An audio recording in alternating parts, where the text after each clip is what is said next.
Olá, eu me chamo Maria Luísa Soares Marcolino. E eu sou Iris Campos Oliveira.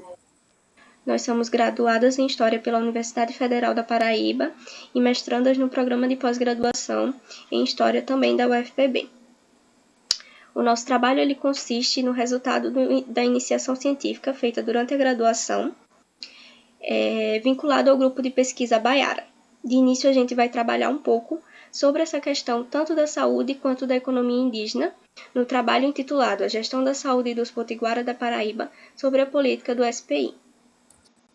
O SPI ele é um órgão que foi criado em 1910, inicialmente com o nome Serviço de Proteção ao Índio e Localização dos Trabalhadores Nacionais, que aí depois vai se converter somente em Serviço de Proteção ao Índio, né, e vai focar a sua atuação quanto aos povos indígenas.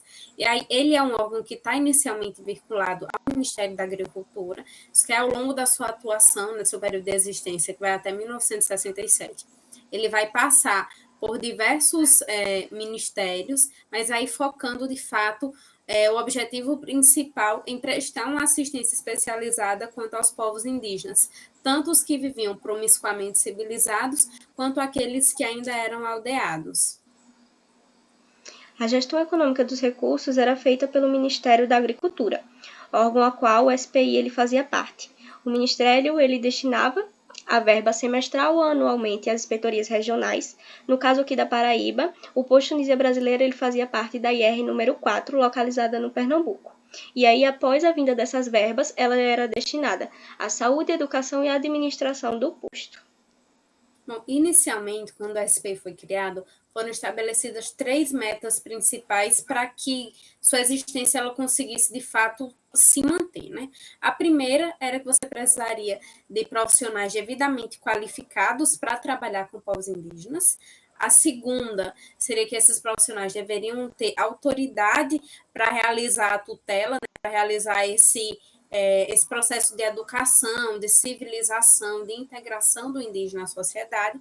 E a terceira se refere principalmente às questões financeiras, ou seja, eles diziam que o órgão ele deveria se autossustentar, mas que ainda assim iria receber verbas da União.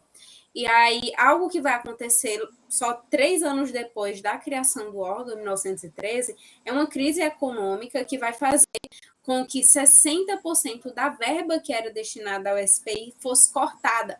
E assim, desde o início, o SPI ele não é o órgão que recebia a maior quantidade de verbas possíveis, né?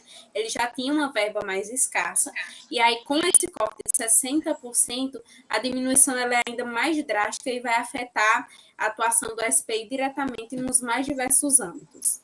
O posto Nísia Brasileira ele está localizado na Paraíba, no litoral norte, mas necessariamente na região da Baía da Traição. O posto ele começou atuando na região da aldeia São Francisco e posteriormente passou a atender também a região da aldeia São Miguel e arredores. E, em virtude disso, um dos principais objetivos do nosso trabalho é analisar o investimento econômico destinado à saúde daquela região, além de destacar as principais realizações que foram possíveis após esse investimento entre o recorte de 1941 a 1945. Para que essa pesquisa fosse realizada, a gente analisou o acervo do Museu do Índio do Rio de Janeiro, onde entre o recorte de 1941 a 1945 foram catalogados cerca de 2.000 documentos, sendo 17 desses referentes apenas à área da saúde.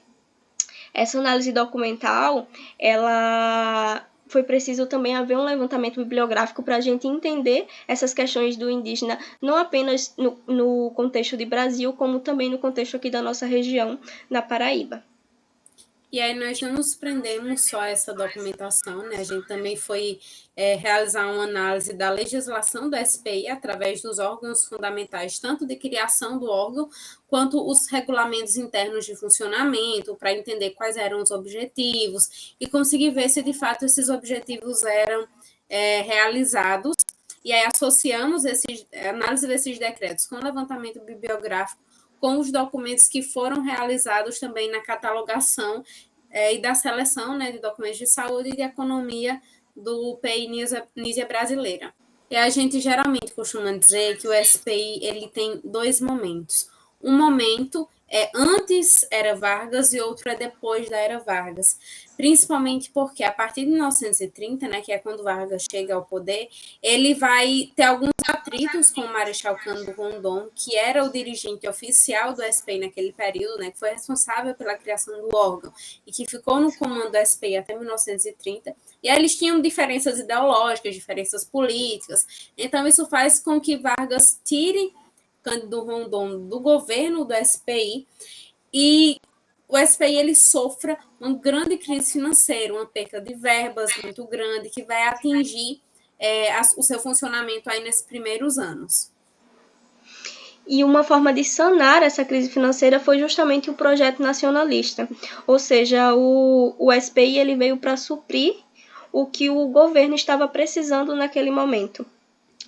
O governo ele estaria desbravando o interior, não apenas o interior, também o litoral, por exemplo, aqui o posto era localizado no litoral, e ali o posto ele teria que se autossustentar, ou seja, o indígena ele teria que suprir a verba que o governo investia na região. Exemplo aqui, o posto Nísia Brasileira, ele era considerado um dos que mais produzia alimentos, principalmente o coco, era um dos alimentos típicos da região que chegava a exportar para outros estados nesse recorte de 1941 a 1945. Então, de início a verba era curta, mas ao passar do tempo esse projeto ele foi satisfatório para o governo. Então, a quantidade de verbas começou a aumentar, tanto semestral quanto anualmente. A partir do Estado Novo, que é o período que de fato a gente começa a realizar a análise mais específica do nosso trabalho, o projeto nacionalista ele vai trazer o indígena não mais como aquele ser não evoluído, digamos assim, aquele ser que estaria atrapalhando o progresso do país, porque estaria impedindo, por exemplo, o desbravamento do território, por aí vai. Essa visão ela é substituída pela visão do bom selvagem, né? Aquilo que a gente vê com o indigenismo e tudo mais. Então, o indígena, agora, ele vai ser a figura do Brasil. Ele vai ser o personagem principal para trazer sentimento de união, esse sentimento de nacionalidade. Então, isso influencia diretamente nos investimentos que o SPI vai estar recebendo. Entretanto, essa verba ela era um pouco quebrada. Exemplo disso, a gente traz aqui o decreto número 3071 de 1941, onde diz que o Ministério da Agricultura, a qual o SPI fazia parte, recebeu uma verba de 3.500 contos de réis, a moeda da época. Sendo que não há nenhuma relação na documentação, tanto de outros estados quanto aqui da Paraíba, do recebimento dessa verba, nem em cunho semestral, muito menos anual. Pouco a pouco vai havendo um crescimento aí na verba que o SPI vai recebendo, por mais que ainda não seja a quantia de fato necessária, né, suficiente para cumprir 100% do projeto da SPI, ela vai crescendo durante esse período do Estado Novo. Por exemplo, em 1944, a gente consegue perceber que houve um aumento de 22,5% de verba comparado ao ano de 1943, né? E aí, esse período, ele vai ser muito importante para a gente também no que diz respeito especificamente à saúde. Por quê?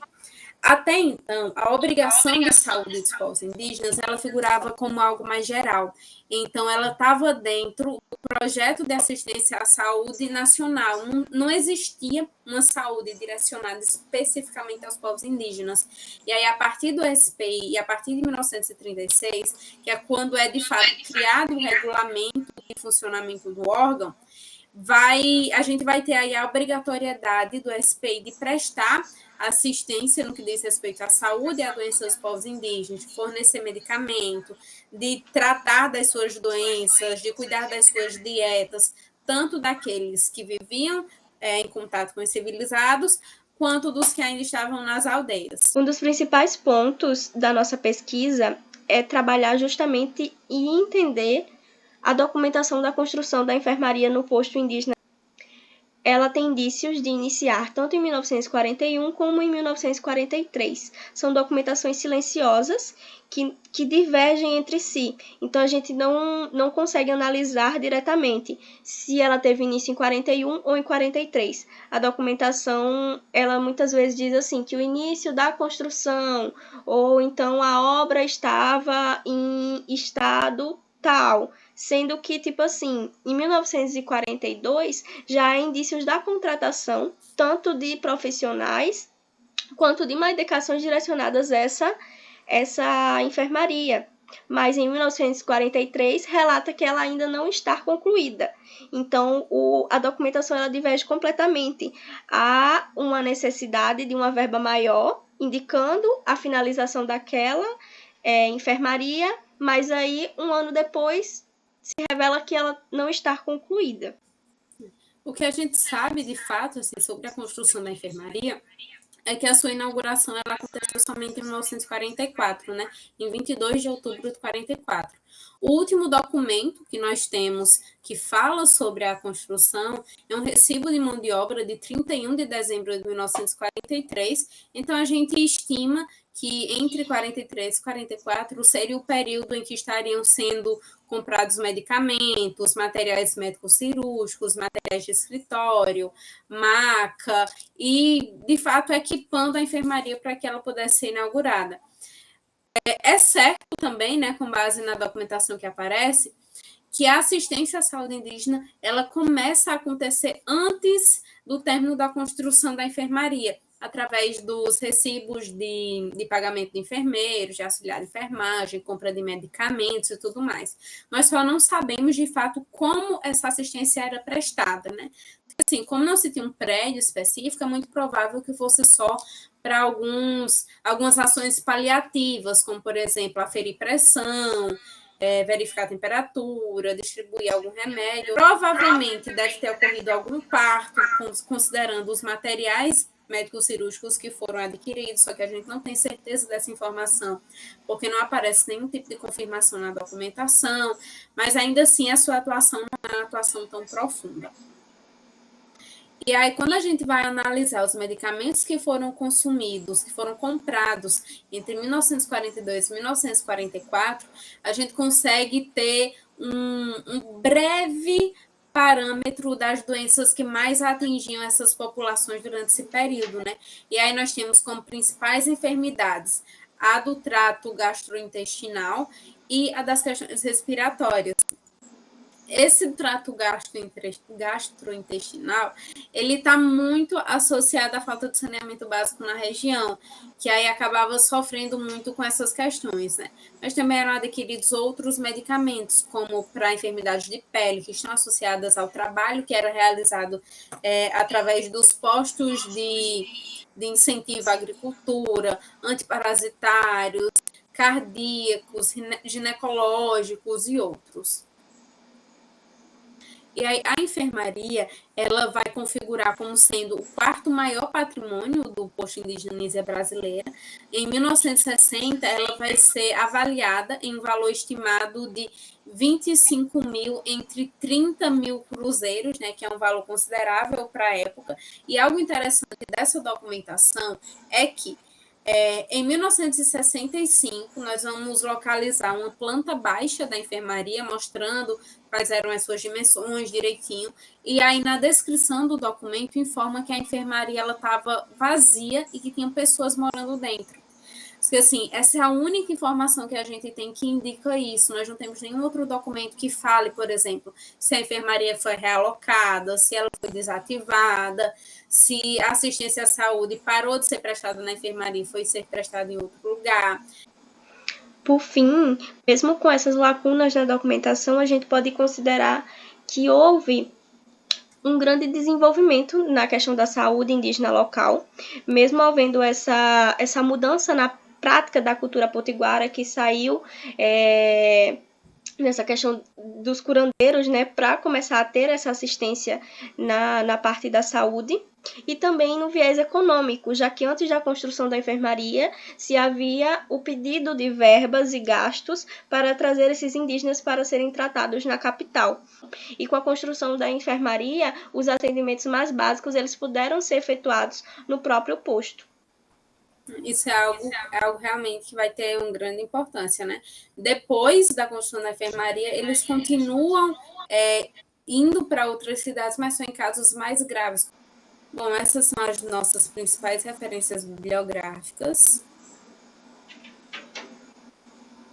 E nós agradecemos a atenção e ficamos à disposição para qualquer dúvida, qualquer comentário.